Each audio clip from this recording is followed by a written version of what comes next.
Hey guys, it's the Political Kid, and since you guys voted on it, I'm going to be making what if Richard Nixon, instead of losing to John F. Kennedy in 1960, actually won the election, and what would cause American history go differently, and how would it differ from our own timeline? Because this was a very contentious time, especially with the Soviets, so it was very interesting to see this very close election between very different people and how it definitely changed American history.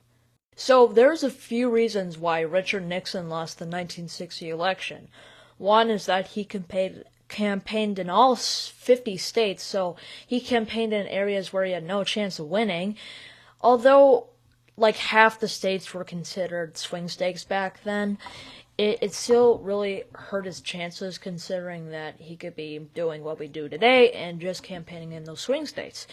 He also got injured during this, which really gave Kennedy time to campaign while Nixon was in the hospital. Also, the debate.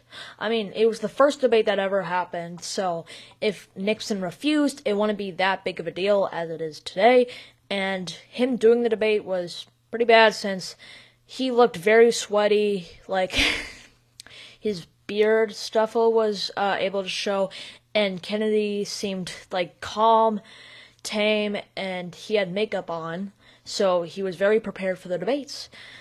And the last thing is that Eisenhower, who was the boss of Nixon, he was asked by reporters what Nixon could claim that he did to help in the accomplishments of the administration, and Eisenhower just said, "I can't think of any at the top of my head," which Kennedy used to attack Nixon, and basically said, hey, if Nixon is not at all responsible for any of the good things that we've had during the 50s, why should we have him into the 60s? So the Kennedy campaign used this really well to their strategy. And also, Nixon didn't campaign a lot in the Southwest, which really hurt him, considering that LBJ was from Texas and he was running for the vice presidency. So if we're going to make Richard Nixon win the 1960 election, we need to obviously fix these issues.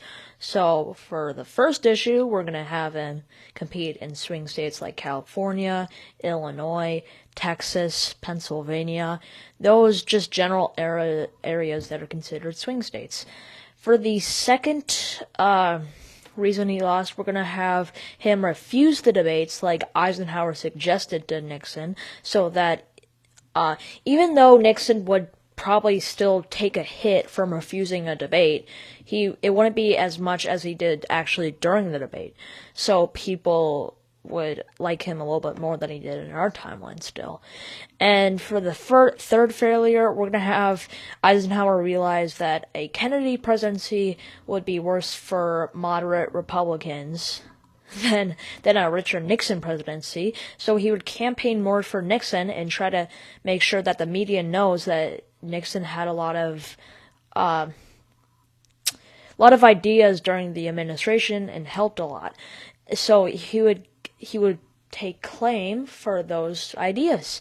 And I could say comfortably in this timeline, if he also campaigned more in the Southwest, that he could barely win Texas, Illinois, Pennsylvania, and California, which would give him over 270 electoral votes with all the other states that he won. So now we have our President Nixon 8 years before. Although we do have Richard Nixon winning this election, it would still be contested for at least a few days. However, Kennedy would concede to Nixon, making the party, the whole nation joined together to help awareness that Nixon is the next president. Now, in this timeline, I do not believe that Nixon would be assassinated, and I don't think that he would travel as much in the country as Kennedy did. He would be more of a political insider than Kennedy was. He would be more like Eisenhower. In that respect, the Cold War would still escalate. The Cuban Missile Crisis would probably go the same. However, we'd be probably closer to nuclear annihilation with Nixon. However, it wouldn't turn into that. I just gotta say. And I could say that with he would probably do the same thing that Johnson did with Vietnam with the Gulf of Tonkin incident, and he would probably easily get reelected. Probably not as much as Johnson did, but he would still probably get it done. And within the second term, it's just all Vietnam, which would severely hurt the Republicans, Nixon's legacy, and it just like the trust within the government. So instead of Johnson having to deal with all of the damage that it does to the Democrats and his presidency, it moves on to the Republicans and Nixon, because we made Nixon win the 1960 election. Also, a thing we need to talk about is if there was a Nixon presidency during the 1960s, we could comfortably say that the Civil Rights Act would probably take a longer time to deal with. It would probably be pushed back, and not a lot of people don't know that actually the Eisenhower administration did focus on a lot of civil rights issues. However, a Nixon presidency would definitely push the civil rights back a while. I could definitely see him doing it in the late 60s, but it would definitely be delayed, which would raise racial tensions. And in 1968, I think someone like Hubert Humphrey, who was liberal on social and economic issues, but pretty conservative when it came to foreign policy, and if they got a guy who was moderate on Vietnam, who Hubert Humphrey kinda was, but not really.